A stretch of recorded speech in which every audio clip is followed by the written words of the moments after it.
యువరాజ్, నిద్ర లేచినప్పటి నుంచి అలా కాళ్ళు ఒప్పుకుంటూ కూర్చోకపోతే వచ్చి హెల్ప్ చేయొచ్చు కదా.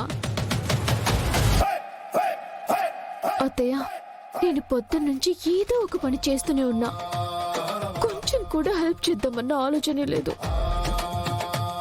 అన్నీ ఇగో నాయన బుద్ధులే అమ్మి. కన్న తండ్రికి ఆలోచన ఉంటే అబ్బుడికి కూడా ఉండేది కదా. నోరేసుకొని అరిచింది మీరు, తప్పుగా ప్రవర్తించింది మీరు, ఒక్క సారీతో అయిపోయేదాన్ని ఇంత దూరం తీసుకొచ్చింది మీరు. మరి పని కూడా మీరే చెయ్యాలి కదా. అంట్లు తోమి తోమి నా చేతులు రఫ్గా అయిపోయాయి మావయ్య. బట్టలు ఉతికి ఉతికి చేతులు నొప్పులు పడుతున్నాయి బా. ఇళ్ళంతా ఊడ్చి కాళ్ళు నొప్పులుగా ఉన్నాయి మావయ్య. లంకంతిల్లు తడిబట్ట పెడతా ఉంటే నడుములు పట్టేసుండయి బా. మంచిది. ఎక్కడ ఈ పనులన్నీ కష్టం లేకుండా చేస్తున్నారేమో అని టెన్షన్ పడుతూ ఉన్నా. ఆ, ఇంత కష్టపడుతున్నారంటే మనసిప్పుడు ప్రశాంతంగా ఉంది.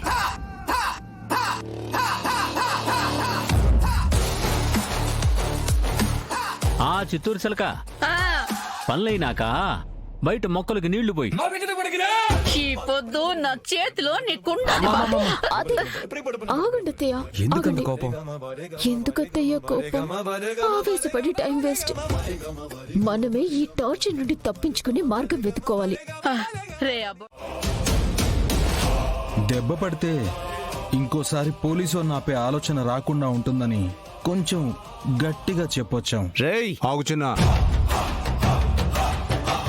చూడు జడి, నీ గురించి నాకు బాగా తెలుసు, కానీ నా గురించే తెలుసుకోవాల్సిన అవసరం కూడా నాకు లేదు.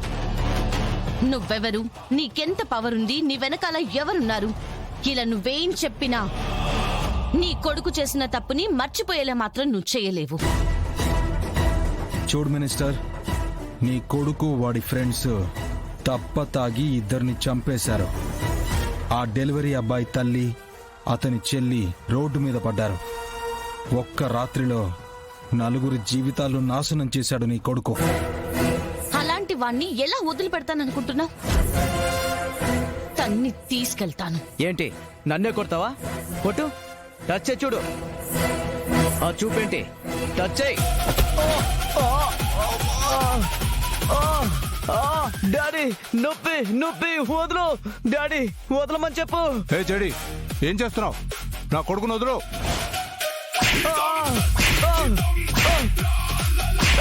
జడి, నువ్వు కొడుతుంది ఒక మినిస్టర్ కొడుకునని మర్చిపోకు. కొడుతుంది ఇద్దరు ప్రాణాలు తీసిన క్రిమినల్ నా కొడుకుని. నేను కొడుతుంది డ్యూటీలో ఉన్న పోలీస్ ఆఫీసర్ ని బెదిరించిన ఒక రౌడీని. ఆ క్రిమినల్, ఆ రౌడీ నీ కొడుకేయడంతే. అయినా బాధ్యత గల పదవిలో ఉండి తప్పు చేసిన కొడుక్కి బుద్ధి చెప్పకుండా కూర్చోబెట్టి నీ పదవి వాణ్ణి ఎలా కాపాడుతుందో చెప్తున్నావా? నువ్వొక నాయకుడివేనా?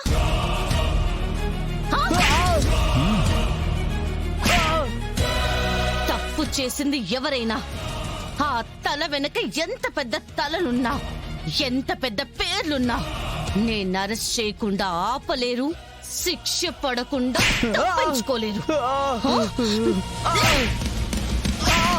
సరే సరే, తప్పైపోయింది. వాడి తరపున నేను క్షమాపణ చెప్తున్నాను.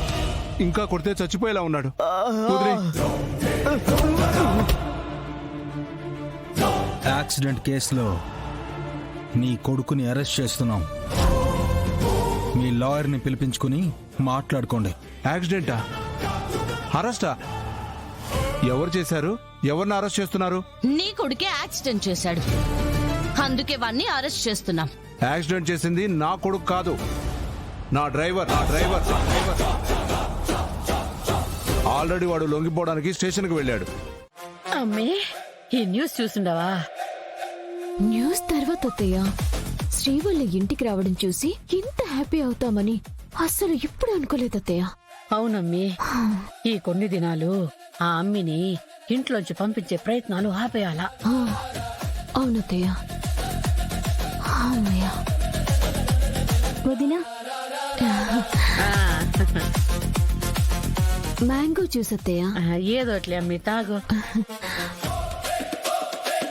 కొంచెం హాయిగా ఉంది అత్తయ్య. అవునమ్మి.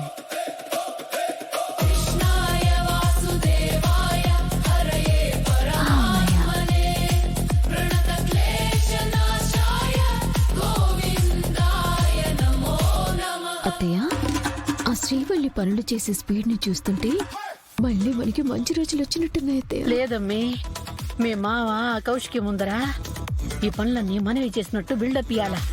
అప్పుడే మనం తప్పించుకోగలము. లేదంటే మనకు వేరే పనులు చెప్తారు. కరెక్టే అత్తయ్య. ఆ జగదాత్రి కేదార్ పని చేయమని మనల్ని ఎంత టార్చర్ పెట్టారు. అవునమ్మి, వాళ్ళని మాత్రం మనం విడిచిపెట్టకూడదు. అంతకంతా మనం పగ తీర్చుకోవాలా.